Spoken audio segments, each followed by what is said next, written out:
ओम शांति। आज 17 तारीख की मुरली है। मीठे प्यारे प्राणेश्वर प्रिय पिता की मुरली है। रिवाइज मुरली 25/3/90 की मधुबन से। अव्यक्त बाप दादा की मुरली है। सर्व अनुभूतियों की प्राप्ति का आधार है पवित्रता। सर्व अनुभूतियों की प्राप्ति का आधार है पवित्रता। आज स्नेह के सागर बाप दादा अपने चारों ओर के रूहानी बच्चों की रूहानियत फीचर्स देख रहे हैं। हर एक ब्राह्मण बच्चे के फीचर्स में रूहानियत है, लेकिन नंबरवार, क्योंकि रूहानियत का आधार पवित्रता है। फिर संकल्प, बोल और कर्म में भी पवित्रता जितनी जितनी धारण है, उसी प्रमाण रूहानियत की झलक सूरत में दिखाई देती है। ब्राह्मण जीवन की चमक पवित्रता है। निरंतर अतीन्द्रिय सुख प्राप्ति भी और स्वीट साइलेंस का विशेष आधार भी पवित्रता है। तो पवित्रता नंबरवार है, तो इन अनुभूतियों की प्राप्ति भी नंबरवार है। अगर पवित्रता नंबर 1 है तो बाप द्वारा अनुभूतियों की प्राप्ति भी नंबर 1 है। पवित्रता की चमक स्वतः ही निरंतर चेहरे पर दिखाई देती है। पवित्रता की रूहानियत के नयन सदा ही निर्मल दिखाई देंगे। सदा नयनों में रूहानी और आत्मा और रूहानी बाप की झलक अनुभव होगी। आज बाप दादा सभी बच्चों की विशेष यह चमक और झलक देख रहे हैं। आप भी अपने रूहानी पवित्रता के फीचर्स को नॉलेज के दर्पण में देख सकते हो, क्योंकि विशेष आधार पवित्रता है। पवित्रता सिर्फ ब्रह्मचर्य को नहीं कहा जाता, लेकिन सदा ब्रह्माचारी अर्थात ब्रह्मा बाप के आचरण पर हर कदम में चलने वाले। तो उस संकल्प बोल, उसका जो संकल्प बोल और कर्म रूपी कदम नेचुरल ब्रह्मा बाप के समान कदम पर कदम होगा। जिसको आप फुट स्टेप कहते हो ना, तो उनके हर कदम में ब्रह्मा बाप का आचरण दिखाई देगा। तो ब्रह्माचारी बनना मुश्किल नहीं है, लेकिन यह मन वाणी कर्म के कदम ब्रह्माचारी हों, इस पर चेक करने की आवश्यकता है। जो ब्रह्माचारी, उनका चेहरा और चलन सदा ही अंतर्मुखी और अतीन्द्रिय सुख वाला अनुभव होगा। जो ब्रह्माचारी होगा, उनका चेहरा और चलन सदा ही अंतर्मुखी और अतीन्द्रिय सुख वाला अनुभव होगा। एक है साइंस के साधन और ब्राह्मण जीवन में है ज्ञान के साधन। तो ब्रह्माचारी आत्मा साइंस के साधन व ज्ञान के साधन के आधार पर सदा सुखी नहीं होते, लेकिन साधनों को भी अपनी साधना के स्वरूप में कार्य में लाते हैं। और साधनों को आधार नहीं बनाते, लेकिन अपनी साधना के आधार से साधनों में को कार्य में लाते हैं। जैसे कोई ब्राह्मण आत्माएं कभी कभी कहते हैं हमें यह चांस नहीं मिला, इस बात की मदद नहीं मिली, यह साथ नहीं मिला, इसलिए खुशी कम हो गई, अथवा सेवा का स्वयं का उमंग उत्साह कम हो गया। पहले पहले तो बहुत अतीन्द्रिय सुख था, उमंग उत्साह भी रहा, मैं और मेरा बाबा, और कुछ दिखाई भी नहीं दिया। लेकिन मेजॉरिटी 5 वर्ष से 10 वर्ष के अंदर अपने में कभी कैसे अनुभव करने लगते हैं। इसका कारण क्या है? पहले 10 वर्ष में उमंग उत्साह 10 गुना बढ़ना चाहिए ना, लेकिन कम क्यों हो गया? उसका कारण यही है कि साधना की स्थिति में रहकर साधनों को कार्य में नहीं लगाते हैं। कोई न कोई आधार को अपनी उन्नति का आधार बना लेते। तो बिना आधार से करना चाहिए था उस कार्य को, उस तपस्या को, उस सेवा को, लेकिन आधार ले लेते हैं साथ में। तो वह आधार हिलता है तो उमंग उत्साह भी हिल जाता है। वैसे ही आधार लेना कोई बुरी चीज़ नहीं है, लेकिन आधार को ही फाउंडेशन बना देते हैं। शुरुआती आधार से करेंगे, बाप बीच से निकल जाता है, आधार ही साथ रह जाता है, और आधार को फाउंडेशन बना देते। बाप को भूल गए। मान लो कोई भजन सुन के योग लगा रहे हैं, तो उसी भजन में मगन हो गए, भगवान को देखना, शक्ति लेना छोड़ करके। इसलिए हलचल क्या होती है? यह होता है यह होता तो ऐसा होता, होगा तो ऐसे होगा, यह तो बहुत आवश्यक है, ऐसे अनुभव होने लगता है। साधना और साधन का बैलेंस नहीं रहता है। साधनों की तरफ बुद्धि ज़्यादा जाती है, साधन की तरफ बुद्धि कम, साधना की तरफ बुद्धि कम और साधन की तरफ बुद्धि ज़्यादा। इसलिए कोई भी कार्य में, सेवा में बाप की ब्लेसिंग अनुभव ही नहीं करते, और ब्लेसिंग का अनुभव न होने के कारण साधन द्वारा सफलता मिल जाती तो उमंग उत्साह बहुत अच्छा रहता, और सफलता कम होती तो उमंग भी कम हो जाता। साधना अर्थात शक्तिशाली याद, निरंतर बाप के साथ दिल का संबंध। साधना इसको नहीं कहते सिर्फ योग में बैठ गए, लेकिन शरीर से बैठते हो वैसे दिल मन बुद्धि एक बाप की तरफ, बाप के साथ साथ बैठ जाए। शरीर भले यहाँ बैठा है लेकिन मन एक तरफ बुद्धि दूसरी तरफ जा रही है, दिल में और कुछ आ रहा है, तो इसको साधना नहीं कहेंगे। मन बुद्धि और दिल और शरीर चारों की साथ साथ बाप के साथ समान स्थिति हो, चारों समान स्थिति में रहे, यह यथार्थ साधना। समझा? अगर यथार्थ साधना नहीं होती तो फिर आराधना चलती है। पहले भी सुना है ना, कभी तो याद करते लेकिन कभी फिर फरियाद करते, तो याद में फरियाद की आवश्यकता नहीं होती है। साधना वाले का आधार सदा बाप ही होता है, और यहाँ जहाँ बाप है वहाँ सदा बच्चों की उड़ती कला कम नहीं होगी, लेकिन अनेक गुना बढ़ता जाएगा, कभी ऊपर कभी नीचे। इसमें फिर थकावट होती है। आप कोई भी हलचल के स्थान पर बैठो तो क्या होगा, ट्रेन में बहुत हिलने के से थकावट होती है ना, तो कहीं पर भी बैठे हुए हो और वहाँ बहुत ज़्यादा हलचल है, बहुत ज़्यादा वेस्ट थॉट्स चलते हैं, तो वहाँ क्या होगा, आपको हलचल में ले आएगा। कभी बहुत उमंग उत्साह में उड़ते हो, कभी बीच में रहते हो, कभी नीचे आ जाते हो, तो हलचल हो गई ना, इसलिए थक जाते हो या बोर हो जाते हो, फिर सोचते हो क्या करें, ऐसे ही चलना है। लेकिन जो साधना द्वारा बाप के साथ है, उसके लिए संगम युग पर सब नया ही नया अनुभव होगा। हर घड़ी में, हर संकल्प में नवीनता, क्योंकि हर कदम में उड़ती कला अर्थात प्राप्ति में प्राप्ति होती रहती है, हर समय प्राप्ति है। संगम युग में हर समय बाप वर्षे और वरदान के रूप में प्राप्ति कराते हैं, तो प्राप्ति में खुशी होती है और खुशी में उमंग उत्साह बढ़ता रहेगा, कम हो ही नहीं सकता। चाहे माया भी आए तो भी विजयी बनने की खुशी होगी, क्योंकि माया पर विजय प्राप्त करने के नॉलेजफुल बन गए हो, तो सदा 10 सालों में 10 गुना, 20 सालों में 20 गुना हो रहा है। तो कहने में ऐसे आता है, लेकिन है तो अनेक गुना। अब इस वर्ष में क्या करेंगे, उमंग उत्साह तो बाप द्वारा मिली हुई है, आपकी अपनी जायदाद है, बाप की प्रॉपर्टी को अपना बनाया है, तो प्रॉपर्टी को बढ़ाया जाता है या कम किया जाता है। इस वर्ष विशेष 4 प्रकार की सेवा पर अटेंशन अंडरलाइन करना है, अंडरलाइन करेंगे सभी। पहला नंबर है स्व की सेवा, दूसरा है विश्व की सेवा, तीसरा है मनसा सेवा, एक है वाणी द्वारा सेवा, दूसरा है मनसा द्वारा सेवा भी विशेष है, चौथा है यज्ञ सेवा। यज्ञ के लिए क्या क्या कर रहे हो, देखें अब की बार क्या क्या सेवा करने वाले बाबा देख रहे हैं। तो जहाँ भी हो, जिस भी सेवा स्थान पर हो, वह सब सेवा स्थान यज्ञ कुंड है। ऐसे नहीं कि सिर्फ मधुबन यज्ञ है और आपके स्थान यज्ञ नहीं, तो यज्ञ सेवा स्थान कर्मणा द्वारा कुछ न कुछ सेवा जरूर करनी चाहिए। तो जो यज्ञ सेवा है उसमें कर्मणा द्वारा कुछ न कुछ सेवा होनी जरूर चाहिए।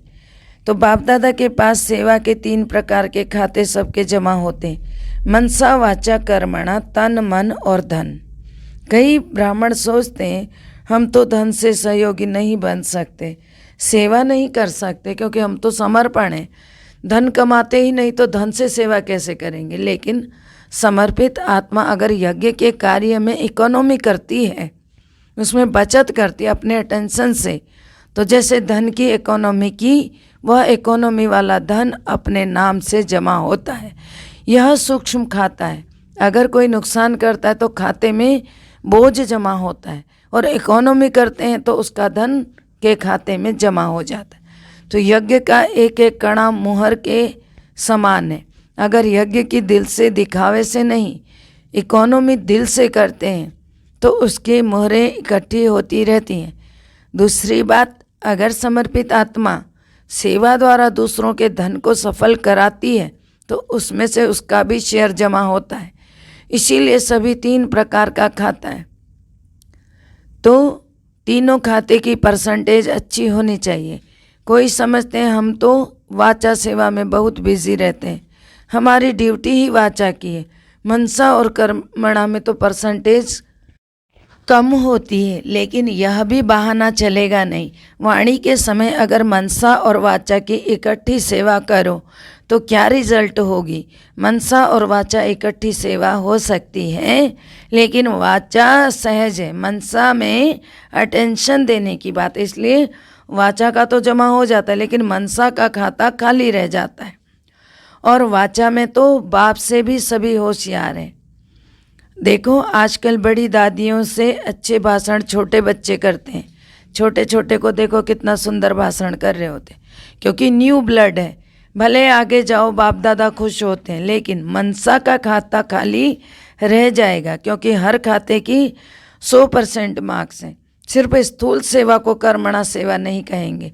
कर्मणा अर्थात संगठन में संपर्क संबंध में आना, यह कर्म के खाते में जमा हो जाता है। तो कईयों के तीनों खाते में बहुत फ़र्क है, और वे खुश होते रहते हैं कि हम बहुत सेवा कर रहे हैं, बहुत अच्छे हैं। खुश भले रहो, लेकिन खाता खाली भी नहीं रहना चाहिए, क्योंकि बाप दादा तो बच्चों के स्नेही है ना। बाप दादा ये पॉइंट याद कराएगा, टीवी में चित्र सामने आ जाएगा। इसलिए इस वर्ष सेवा भले बहुत करो, लेकिन यह तीनों प्रकार के खाते और चारों प्रकार की सेवा साथ साथ करो। वाचा की तरफ भारी हो जाए, मनसा तथा कर्मणा हल्का हो जाए तो क्या होगा, बैलेंस नहीं रहेगा। बैलेंस न रहने के कारण कहते हैं ना, अटेंशन को टेंशन में नहीं बदलना। कई बार अटेंशन को टेंशन बना देते हैं, या नहीं करना। सहज और नेचुरल अटेंशन रहे। डबल लाइट स्थिति में नेचुरल अटेंशन होता ही है ना। तो अच्छा, सदा अपने चेहरे और चलन में पवित्रता के रूहानियत की चमक वाले सदा हर कदम में ब्रह्मचारी श्रेष्ठ आत्माएं सदा अपने सेवा के सर्व खातों को भरपूर रखने वाले, सदा दिल से अपनी उन्नति का दृढ़ संकल्प करने वाले, सदा स्व उन्नति प्रति स्वयं को नंबर 1 आत्मा निमित्त बनाने वाले, ऐसे बाप के प्यारे और विशेष ब्रह्मा माँ के प्यारे।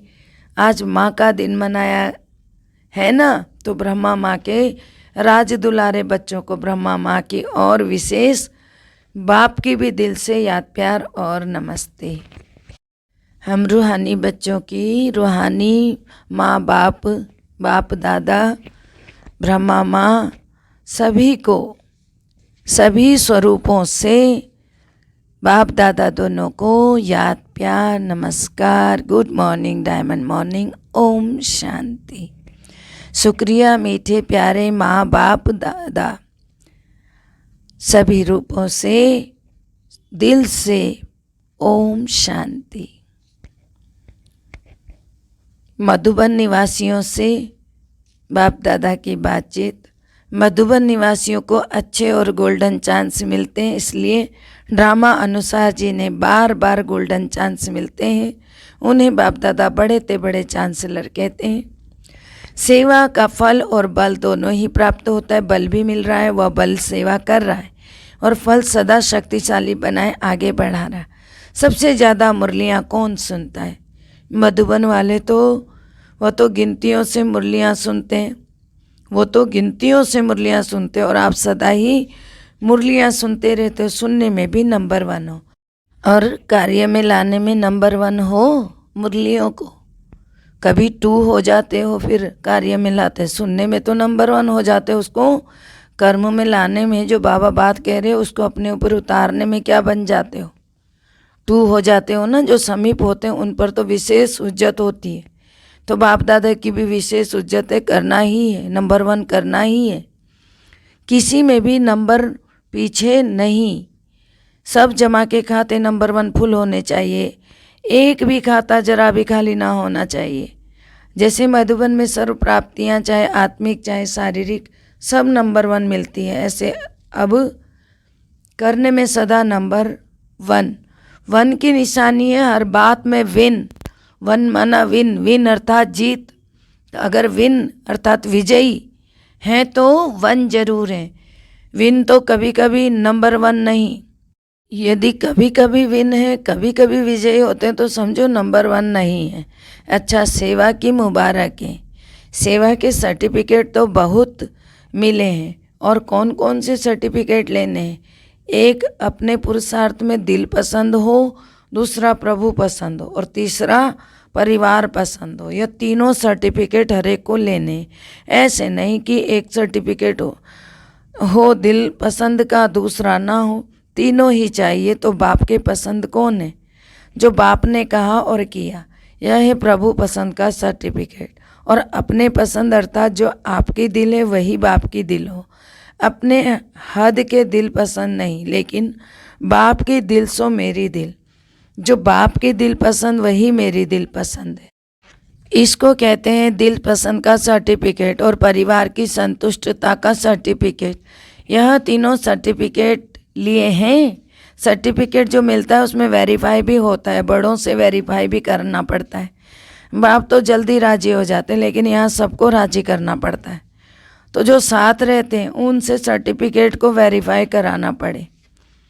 तो बाप तो ज़्यादा रहम दिल है ना, तो हाँ जी कह देते हैं। तो अच्छा, सभी का के डिपार्टमेंट निर्विघ्न हैं, सभी निर्विघ्न हैं, तो सेवा की खुशबू तो विश्व में भी है, तो सूक्ष्म तक भी है। अभी सिर्फ इन 3 सर्टिफिकेट को वेरीफाई करना। अच्छा, भारतवासियों से ऐसा अनुभव होता है कि सुखदाता बाप के साथ सुखी बच्चे बन गए हैं। ऐसा लगता है बाप सुखदाता हैं तो बच्चे भी सुख स्वरूप होंगे ना। कभी दुख की लहर आ जाती है क्या? सुखदाता के बच्चे के पास दुख आ नहीं सकता है, क्योंकि सुखदाता बाप का खजाना अपना खजाना हो गया, सुख अपनी प्रॉपर्टी हो गई। सुख शांति शक्ति खुशी आपका खजाना है। बाप का खजाना सो आपका खजाना हो गया। बालक सो मालिक होना। अच्छा, भारत भी कम नहीं है, हर ग्रुप में पहुंच जाते हैं, बाप भी खुश होते हैं। 5000 वर्ष खोए हुए फिर मिल जाए तो कितनी खुशी होगी। अगर कोई 10-12 वर्ष का खोया हुआ भी फिर से मिलता है तो कितनी खुशी होती है। और 5000 वर्ष के बाद बाप और बच्चे अलग हो गए और फिर अब मिले हैं आकर, तो जब मिल गए इसलिए बहुत खुशी है ना।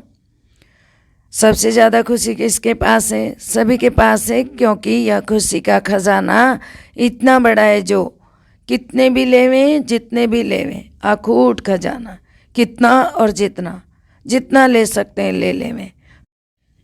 इसीलिए हर एक अधिकारी आत्मा ऐसे है ना। संगम युग को कौन सा युग कहते हैं? संगम युग खुशी का युग है। खजाने ही खजाने, जितने खजाने चाहो उतना भर सकते हो। धनवान भव का, सर्व खजाने भव का वरदान मिला हुआ है, सर्व खजानों का वरदान प्राप्त है। ब्राह्मण जीवन में तो खुशियाँ ही खुशियाँ हैं। यह खुशी कभी गायब तो नहीं हो जाती है ना, माया चोरी तो नहीं करती है ना खजानों की। जो सावधान होशियार होता है उसका खजाना कभी कोई लूट भी नहीं सकता है। जो थोड़ा सा अलबेला होता है तो उसका खजाना लूट लेते हैं। आप तो सावधान हो ना, या कभी कभी सो भी जाते हो। कोई सो जाते हैं तो चोरी हो जाती है ना, अलबेले हो गए। सदा होशियार, सदा जागती ज्योत रहे। माया की हिम्मत नहीं है जो खजाना लूट कर ले जाए। अच्छा, जहाँ से भी आए हो सब पद्मा पदम भाग्यवान हो, यही गीत गाते रहो। सब कुछ मिल गया, 21 जन्मों के लिए गारंटी है कि ये खजाने साथ रहेंगे। इतनी बड़ी गारंटी कोई दे नहीं सकता। तो ये गारंटी कार्ड ले लिया ना। यह गारंटी कार्ड कोई रिवाजी आत्मा देने वाली नहीं है, दाता है ना, इसलिए कोई डर नहीं है, कोई शक भी नहीं है। अच्छा, वरदान है फॉलो फादर करते हुए सपूत बन हर कर्म में सबूत देने वाले सफलता स्वरूप भव। जो फॉलो फादर करने वाले बच्चे हैं वही समान है, क्योंकि जो बाप के कदम वो आपके कदम। बाप दादा सपूत उनको कहते हैं जो हर कर्म में सबूत दे। सपूत अर्थात सदा बाप के श्रीमत का हाथ और साथ अनुभव करने वाले। जहाँ बाप की श्रीमत व वरदान का हाथ है वहाँ सफलता है ही। इसीलिए कोई भी कार्य करते ये स्मृति में लाओ कि बाप के वरदान का हाथ हमारे ऊपर है। स्लोगन है, हीरे तुल्य ऊंची स्थिति में स्थित होकर किए गए कर्म ही मूल्यवान कर्म है। हीरे तुल्य ऊंची स्थिति में किए गए कर्म ही मूल्यवान कर्म है। सूचना है, आज मास का तीसरा रविवार सभी राजयोगी तपस्वी भाई बहनें शाम को 6:30 से 7:30 बजे तक विशेष योग अभ्यास के समय अपने इष्टदेव पूज्य स्वरूप में स्थित होकर अपने आप को अष्टभुजाधारी दुर्गा, सिद्धि विनायक, गणेश, हनुमान इन रूपों में देखते हुए सबकी मनोकामना पूर्ण करने का दिल से हाथ उठाइए। प्रभु से सर्वशक्तियाँ लेकर अपने भक्तों के ऊपर बरसाइए ताकि उनकी सर्व मनोकामना पूर्ण हो जाए और आप बाबा के बच्चे देव आत्मा रूप में सबके मनोकामनाओं को पूर्ण करने में सफल होकर अपने आप को भी सफल बनाएं। ओम शांति।